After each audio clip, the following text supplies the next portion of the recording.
প্রিয় শিক্ষার্থীরা, আজকের লেকচারে আমরা দেখব এনএফএ টু ডিএফএ কনভার্সন এবং ডিএফএ স্টেট মিনিমাইজেশন।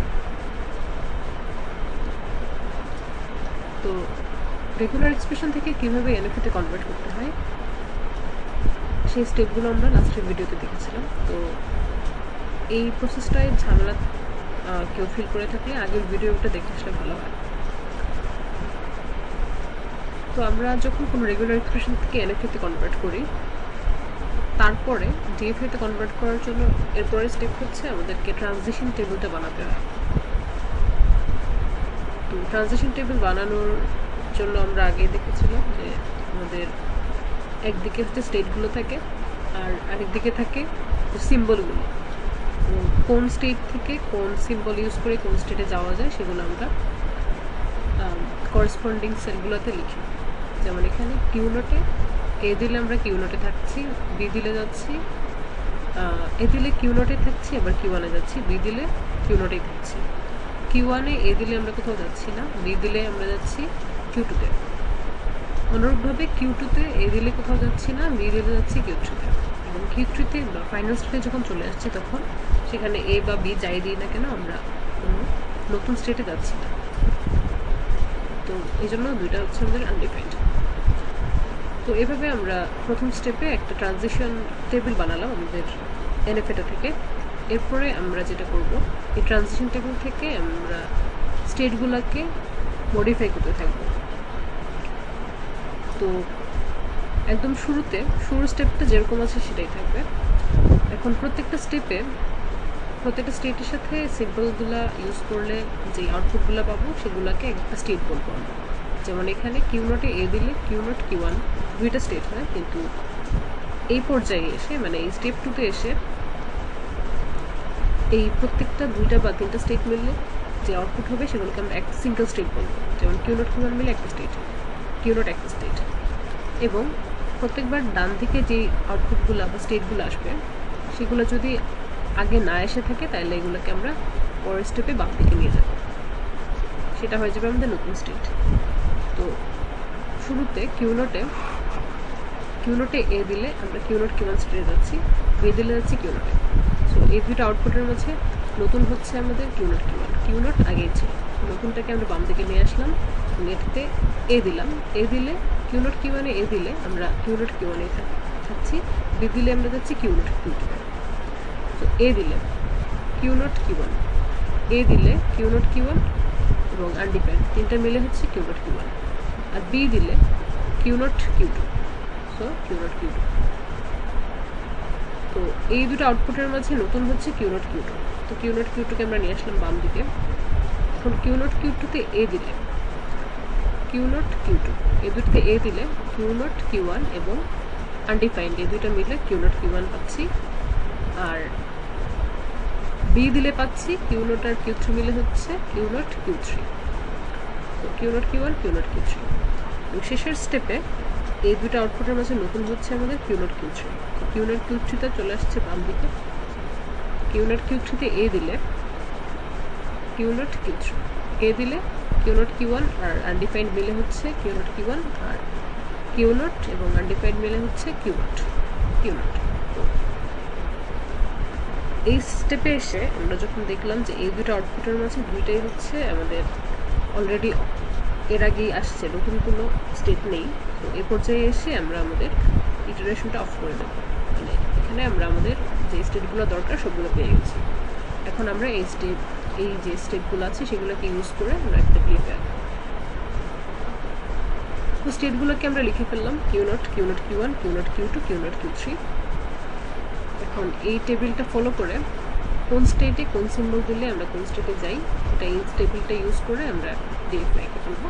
কিউ নোটে বি দিলে কিউ নোটে থাকছি, এ দিলে যাচ্ছি কিউ নোট কিউ ওয়ানে, কিউ নোট কিউ ওয়ানে এ দিলে কিউ নোট কিউ ওয়ানে থাকছি, বি দিলে যাচ্ছি কিউ নোট কিউ টুতে, কিউ নোট কিউ টুতে এ দিলে যাচ্ছি কিউ নোট কিউ ওয়ানে, বি দিলে যাচ্ছি কিউ নোট কিউ থ্রি। আর সবার শেষে কিউ নোট কিউ থ্রিতে এ দিলে যাচ্ছি কিউ নোট কিউ ওয়ানে, বি দিলে যাচ্ছি কিউ টুতে। তো এভাবে আমরা ডিএফএ টাইকে ফেললাম আমাদের ট্রানজিশন টেবিল এবং তার পরের স্টেপটা ইউজ করে। তো এভাবে আমরা একটা এনএফএ থেকে ডিএফ এর স্টেপ বাই স্টেপ করতে পারি। তো এরপরে আমরা দেখব যে কীভাবে একটা ডিএফ এর স্টেট মিনিমাইজেশন করতে হয়।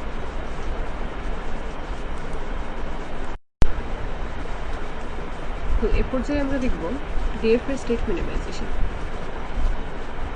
তো এখানে একটা ডিএফ এর এক্সাম্পল নিয়ে এসেছি আমি। এই ডিএফ এতে কিউনোড থেকে শুরু করে Q4, সো 5টা স্টেট আছে। কোন স্টেটে কোন সিম্বল দিলে আমরা কোন স্টেটে পৌঁছাচ্ছি সেগুলো দেখানো আছে। তো এই ইনফরমেশনগুলো ব্যবহার করে আমরা এই ট্রানজিশন টেবিলটা ড্র করলাম, যে কোন স্টেটটাতে কোন সিম্বল দিলে আমরা কোন কোন স্টেটে যাচ্ছি। যেসব জায়গায় ফাইনাল স্টেট থাকবে সেসব জায়গায় আমরা স্টার ইউজ করব। ফাইনাল স্টেটগুলোর আগে ফাইনাল স্টেটের নামে রেখে স্টার ইউজ করব। তো Q4 যেহেতু আমাদের ফাইনাল স্টেট, তো এখানে Q4 এর আগে স্টার, এখানেও Q4 এর আগে স্টার। তো এই ট্রানজিশন টেবিল থেকে আমরা দেখতে পাচ্ছি কিউনোটে এ দিলে আমরা যাচ্ছি Q1 এ, বি দিলে যাচ্ছি Q2 তে, Q1 এ এ দিলে Q1 এ, বি দিলে Q3 তে যাচ্ছি, Q2 তে এ দিলে Q1 এ, বি দিলে Q2 তে যাচ্ছি, Q3 তে এ দিলে যাচ্ছি Q1 এ, বি দিলে যাচ্ছি ফাইনাল স্টেটে যাচ্ছি, আর ফাইনাল স্টেটে এ দিলে যাচ্ছি Q1 এ, বি দিলে যাচ্ছি Q2 তে। তো এই হচ্ছে আমাদের ট্রানজিশন টেবিল। তো এরপরের স্টেপ হচ্ছে আমাদের কয়েকটা ইকুইভ্যালেন্ট বের করতে হবে। এগুলোকে বলবো আমরা 0 ইকুইভ্যালেন্ট, 1 ইকুইভ্যালেন্ট, 2 ইকুইভ্যালেন্ট, এভাবে চলতে থাকবে। তো এক একটা ইকুইভ্যালেন্ট মিন করছে আমরা স্টেটগুলোকে কীভাবে আলাদা করব তো সেটা। তো একদম 0 ইকুইভ্যালেন্ট হচ্ছে 0 ইকুইভ্যালেন্টে সব নন ফাইনাল স্টেট একসাথে থাকবে আর ফাইনাল স্টেট আলাদা থাকবে। তো আমাদের ফাইনাল স্টেট যেহেতু Q4, সো Q4কে আলাদা রাখলাম, আর Q4 বাদে 0, Q0, 1, 2, 3 চারটা স্টেট আলাদা রাখলাম। তো এটাকে আমরা বলছি 0 ইকুইভ্যালেন্ট। 1 ইকুইভ্যালেন্টে আমরা চেষ্টা করব যে এই যে স্টেটগুলোকে আমরা আলাদা করলাম এগুলো থেকে আর ছোট পার্টে ভাগ করা যায় কিনা, মানে স্টেটগুলোকে আর আলাদা করা যায় কিনা। সো এটা বের করার ওয়ে হচ্ছে আমরা এই লিস্টে প্রথম থেকে স্টেটগুলো পিক করা শুরু করব। সো প্রথমে আমাদের হাতে আসবে কিউনট এবং Q1। সো কিউনট এবং Q1কে আমরা ধরে নিলাম যে এরা একই দলভুক্ত। কিউনট Q1 এরা ধরে নিলাম একই দলভুক্ত। তো একই দলভুক্ত ধরে নিলে এখন আমাদের দেখতে হবে যে পরের স্টেটগুলো Q2, Q3 এরা কি কিউনট Q1 এর সাথে একই দলভুক্ত হয় কিনা নাকি অন্য দলে চলে যায়। তো কিউনট Q1 এর বৈশিষ্ট্য হচ্ছে কিউনটে এ দিলে আমরা যাচ্ছি Q1 এ, Q1 এ এ দিলে যাচ্ছি Q1 এ। তো কিউনট Q1 এ এ দিলে আমরা Q1 স্টেটে থাকতেছি, আর কিউনট Q1 দুইটা স্টেটে বি দিলে আমরা Q2, Q3 তে যাচ্ছি। তো দেখি যে আমরা বাকি স্টেটগুলো Q2, Q3 কি এই বৈশিষ্ট্যের মাঝে পড়ে কিনা নাকি অন্য বৈশিষ্ট্য প্রদর্শন করে। তো Q2 তে এ দিলে যাচ্ছি Q1 এ, বি দিলে যাচ্ছি Q2 তে। Q3 তে এ দিলে যাচ্ছি Q1 এ, বি দিলে যাচ্ছি Q4 এ। তো Q2 এবং Q3 এর মাঝে Q2 স্টেটটা Q0 এবং Q1 এর সাথে যায়, কারণ Q2 স্টেটেও এ দিলে আমরা Q1 এ থাকতেছি এবং বি দিলে যে Q2 স্টেটে থাকতেছি সেটা Q2, Q3 এর ভেতরে পড়ে। কিন্তু Q3 স্টেটটা একেবারে আলাদা, কারণ এখানে Q4 একটা স্টেট চলে আসতেছে যেটা আমাদের অলরেডি যে দলটা আমরা বানিয়েছি Q2, Q3 আছে সেটার ভিতরে Q4 পড়ে না। সো আমরা এই বৈশিষ্ট্য ফলো করে Q0 Q1 এর সাথে নিয়ে আসলাম Q2 কে, আর Q3 চলে গেল আরেকটি গ্রুপে। তো এইভাবে 1 ইকুইভ্যালেন্ট স্টেটে Q0 Q1 Q2 একটা স্টেট হলো, একটা টিম হলো, Q3 একটা টিম, Q4 একটা টিম। তো 2 ইকুইভ্যালেন্টে আমরা চেষ্টা করব যে এই টিমটাকে আর ভাঙা যায় কিনা। তো এই টিমের প্রথমে আছে Q0, তারপর আছে Q1, Q2। তো আমরা দেখি এখন যে এই তিনটার মধ্যে কাদের বৈশিষ্ট্য similar. Q0 Q1 Q2, Q0 Q1 Q2। Q0 এ দিলে যাচ্ছি Q1 এ, বি দিলে যাচ্ছি Q2 তে। Q1 এ এ দিলে যাচ্ছি Q1 এ, বি দিলে চলে যাচ্ছি Q3 তে। তো এই দুইটার স্টেটের ক্ষেত্রে বি সিম্বলের জন্য ডিফারেন্স, কিন্তু এ সিম্বলের জন্য সেম। এখন কিউ2 দেখি, কিউ2তে এ দিলে যাচ্ছে কিউ1-এ, বি দিলে যাচ্ছে কিউ2-তে। সো এই রেজাল্টটা আর প্রথমটার রেজাল্টটা সেম। সো কিউ0 কিউ2-কে আমরা একই গ্রুপে রাখতে পারি, কিন্তু কিউ1টা যেহেতু অন্য রেজাল্ট শো করছে কিউ0 কিউ2-র চাইতে, সো কিউ0 আর কিউ2 নিয়ে এখন আমাদের একটা গ্রুপ হবে, আর কিউ1-কে আমরা পাঠিয়ে দেবো আরেকটা গ্রুপে। সো টু ইকুইভ্যালেন্টে এসে কিউ0 কিউ2-কে আমরা একসাথে রাখছি, আর কিউ1-কে আলাদা গ্রুপে পাঠিয়ে দিচ্ছি, আর কিউ3-তে কিউ4 তো আলাদা, আগে থেকেই আলাদা ছিল। এরপরে থ্রি ইকুইভ্যালেন্টে এসে আমরা দেখব যে কিউ0 কিউ2-কে আর ভাঙা যায় কিনা। তো কিউ0-এ এ দিলে যাচ্ছি কিউ1-এ, বি দিলে যাচ্ছি কিউ2-তে, কিউ2-তেও এ দিলে যাচ্ছি কিউ1-এ, বি দিলে যাচ্ছি কিউ2-তে। তো এই দুটো স্টেটের মধ্যে আসলে কোনো পার্থক্য করা যাচ্ছে না। যেহেতু করা যাচ্ছে না, আমরা আর স্টেটগুলোকে ভাঙতে পারছি না। স্টেটগুলো আমাদের ফাইনাল স্টেটগুলো এরকমই থাকবে। ফাইনাল স্টেট বলতে বুঝাচ্ছি আমাদের আলটিমেট স্টেটগুলো হবে সেগুলো এগুলোই থাকবে।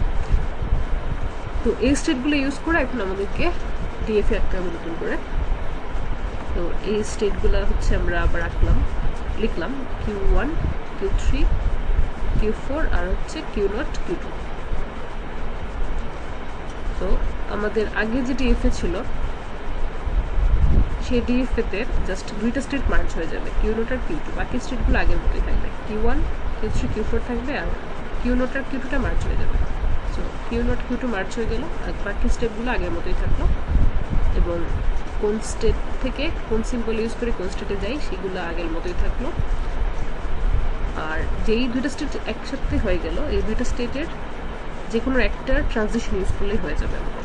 যেমন কিউ0 কিউ2 স্টেটের জন্য কিউ0 বা কিউ2 যে কোনো একটার এ দিলে কোথায় যাচ্ছি, বি দিলে কোথায় যাচ্ছি ইউজ করলেই আমাদের দুইটা স্টেটের জন্যই মিলে যাবে, যেহেতু দুইটা ট্রানজিশনই সেম। দুইটার জন্যই এ দিলে আমরা যেখানে যাচ্ছি সেম, বি দিলে যেখানে যাচ্ছি সেম। সো এভাবে আমরা ডিএফএর স্টেট মিনিমাইজ করতে পারি। তো এই লেকচারের টপিকগুলো আসলে ইম্পর্ট্যান্ট, এগুলো পরীক্ষায় থাকার সম্ভাবনা অনেক বেশি। তো আশা করি সবাই এই টপিকগুলো ভালো করে পড়বে, এবং যেহেতু তোমরা থিওরি অফ কম্পিউটেশন এগুলো পড়ে এসছো, তো আমি ধরে নিচ্ছি অনেকেই পারো, আর যারা পারো না তারা ভিডিওটা দেখলে আশা করি ক্লিয়ার হবে। আর আমি এই পিডিএফে কিছু এক্সাম্পল দিয়ে রেখেছিলাম, আচ্ছা এক্সাম্পল ভিডিওতে স্কিপ করে গেছি হয়তো, তো এক্সাম্পল আমি আলাদা কোনো একটা স্লাইডে অ্যাড করে দিব। যাই হোক, তো আমরা যতটুকু দেখলাম যে এনএফএ থেকে DFA conversion, DFA state minimisation, এই টপিকগুলো আমি চাইবো সবাই ভালো করে পড়ো, যেহেতু আমাদের সামনের পরীক্ষায় মিড টার্মে এটা থাকবে। তো আজকের লেকচার এই পর্যন্তই। সামনের লেকচারগুলোতে আমরা নতুন কোন টপিক নিয়ে আবার হাজির হব। সবাই ভালো থাকো, সুস্থ থাকো।